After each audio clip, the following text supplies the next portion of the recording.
Hello, hi.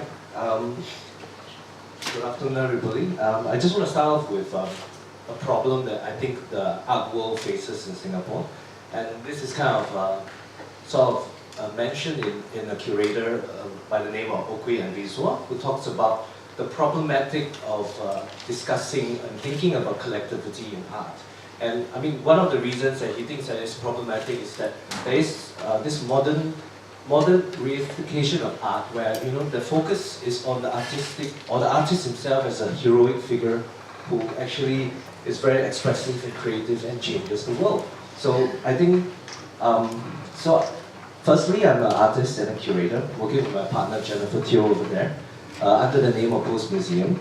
And I start first sort of with something which I think is a very common experience that for most of us living here, that's like you probably have heard that someone lamenting on an old place and missing this place and reminiscing, the activities that took place there. And in some way, missing these places suggests that these places, I mean, when somebody mentioned that you miss this place, you probably can hear from the undertone of what he or she is saying that, this place should not go.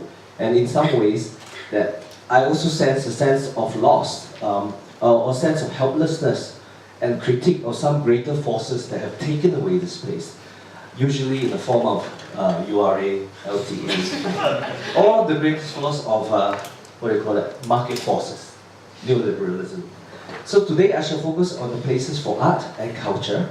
So the first case I want to raise is actually the Substation, which I think most of you know. It's founded by the late playwright Ko Pao Kun. So like many of my peers in the arts community, the Substation was a place where we grew up artistically. It was a place where we went to see exhibitions, learn about art, and the Substation was also a place for us to hang out as our activities transcend the boundaries of the Substation to the coffee shop nearby. I don't know if you remember, there was a coffee shop called Ho Hiap Leong. There was also the S11, and of course, the formal National Library. Well, today, Substation remains, but the formal National Library and the 24-hour coffee shop and Ho Ho Liap is gone. Lost to, of course, market forces, redevelopment and gentrification.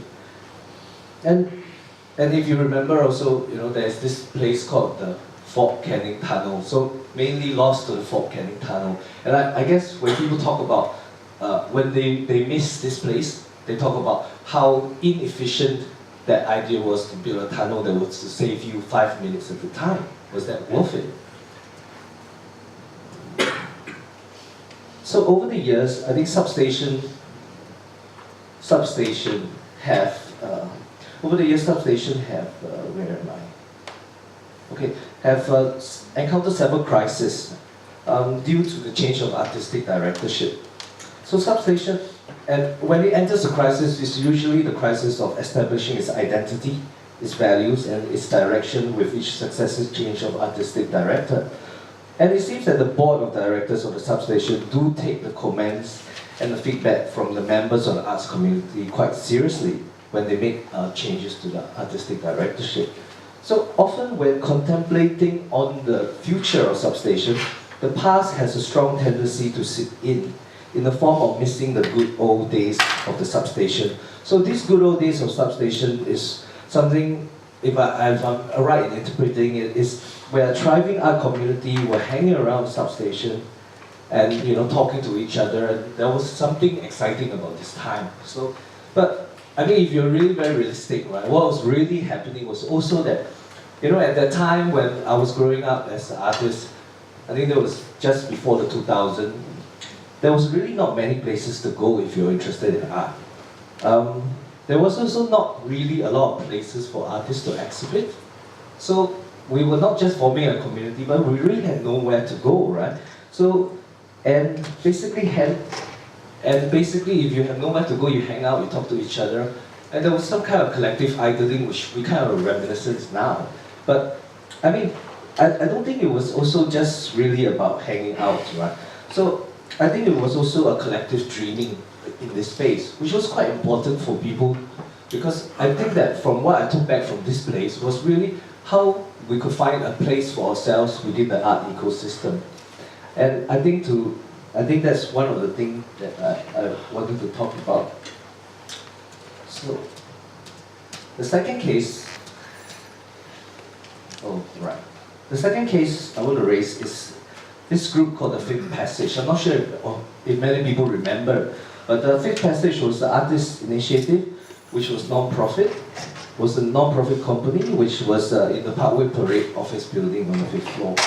And what was interesting about it, on hindsight, because actually if you were to know about Fifth Passage, a lot of it has got to do with the controversy of the Joseph Woon and the performance art, not funding the performance art because of some of the performance that was happening at the Fifth Passage.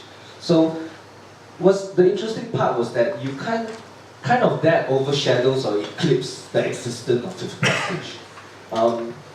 But one of the things I found was that in 1991, Fifth Passage actually organized about 9 exhibitions, and of it, which actually really showed an interdisciplinary approach to programming.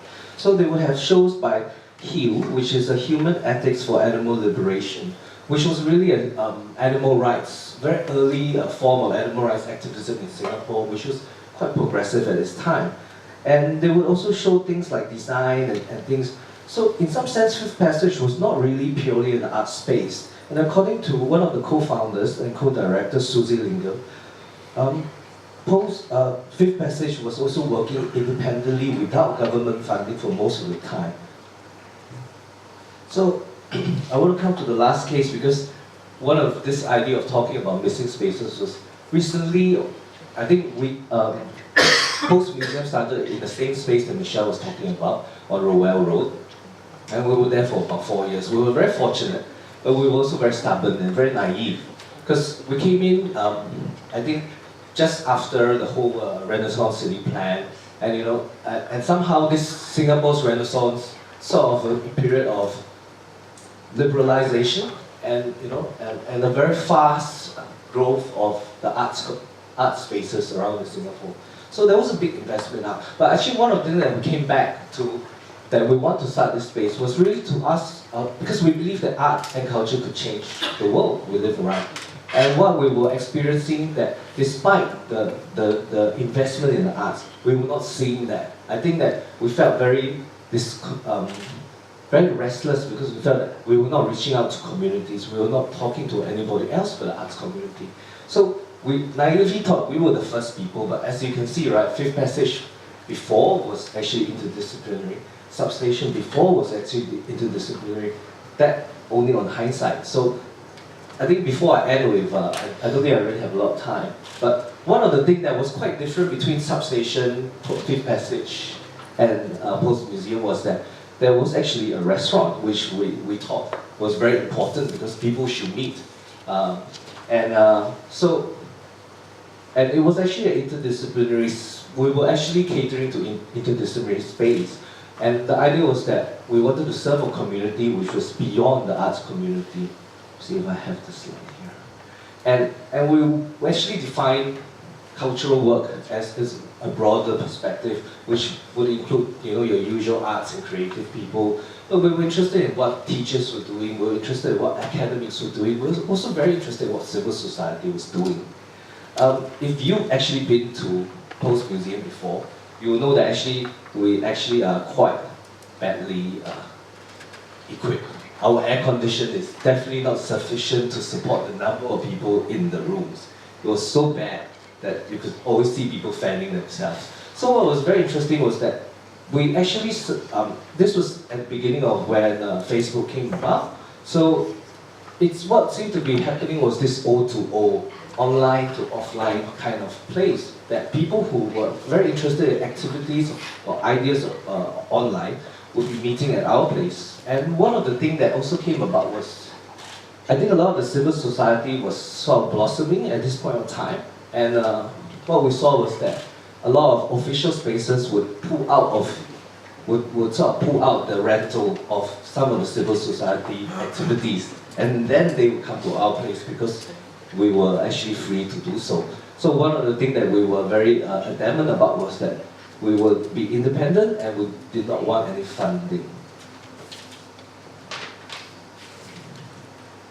So, okay, I think what, oh, okay. And after we closed the space, I think we started actually exploring more nomadic practices where actually we create activities without a space.